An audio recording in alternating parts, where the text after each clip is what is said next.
सद्गुरु श्री ब्रह्म चैतन्य महाराज गोंदवलेकर, इनका प्रवचन 4 दिसंबर। गोंदवले का महत्व नाम के प्रेम में है। जिस तरह एक बाप बैंक में पैसे रखता है और उसका ब्याज उसके पश्चात उसके बेटे को मिलने की व्यवस्था करता है, उसी तरह जिनकी बुद्धि भ्रष्ट हो गई है उन्हें कम से कम अंतकाल में सद्बुद्धि का ब्याज मिलने के लिए भरपूर पूंजी मैंने गोंदवले में रखी है। मनुष्य कितनी भी भ्रष्ट बुद्धि का हुआ तो भी गोंदवले आए तो उसकी बुद्धि में बदलाव आना ही चाहिए।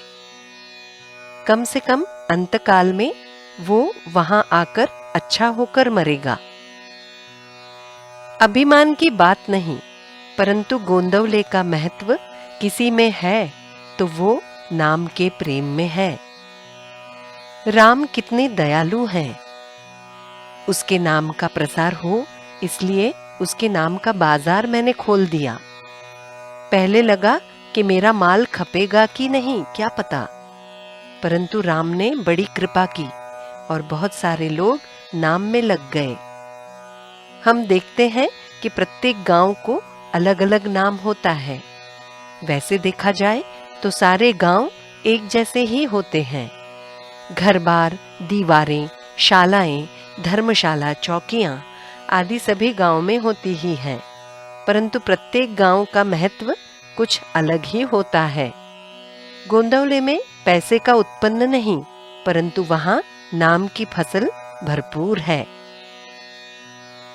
मैं हमेशा यही कहता हूं कि जहां जो उगता है वही तुम्हें बोना चाहिए। यहाँ का कोई भी भक्त कहीं भी दिखाई दिया तो उसके बर्ताव से पता चलना चाहिए कि ये भक्त गोंदवले का होना चाहिए। जिसका मुंह सदैव हिलता है, मुख से राम का जप शुरू है, इससे वो फलाना गुरु का शिष्य होना चाहिए, ये समझ में आना चाहिए। कहते हैं ना कि अपने पिता का महत्व न बताते हुए वो बेटे की कृति से समझ में आए। इसलिए अब एक ही करें, राम को हाथ जोड़कर मनपूर्वक कहें कि रामा तुम्हारा प्रेम दो। हम अखंड नाम में रहेंगे, प्रारब्ध के भोग हम आनंद से भोगेंगे और तुम रखोगे उसी में आनंद मानेंगे। तुम्हारा मीठा नाम हम हृदय में सदैव जतन करके रखेंगे। राम कृपा किए बिना नहीं रहेंगे, ये भरोसा रखो। इस नाम में हमारी गृहस्थी हमारी कल्पना से कितनी ही अधिक सुखमय होगी। युद्ध करना ये अर्जुन का कर्तव्य होने के कारण तुम मेरा स्मरण रखकर युद्ध करो, ऐसा भगवान ने कहा। आज नौकरी और गृहस्थी करना हमारा कर्तव्य है, वही हम भगवान के स्मरण में करें।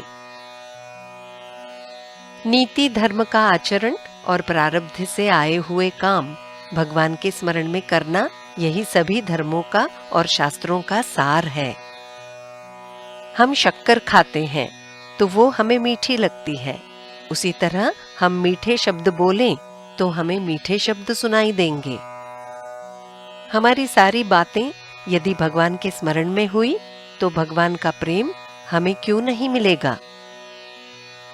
हम भगवान का नाम लेना आरंभ करें, वही नाम भगवत प्राप्ति करवाने में समर्थ है, ये विश्वास रखें। गृहस्थी का अनुभव कष्टमय है, परंतु भगवान का अनुभव विशेष ही आनंदमय है। जो मेरा कहलाता है उसे नाम का प्रेम तो होना ही चाहिए। जानकी जीवन स्मरण जय जय राम।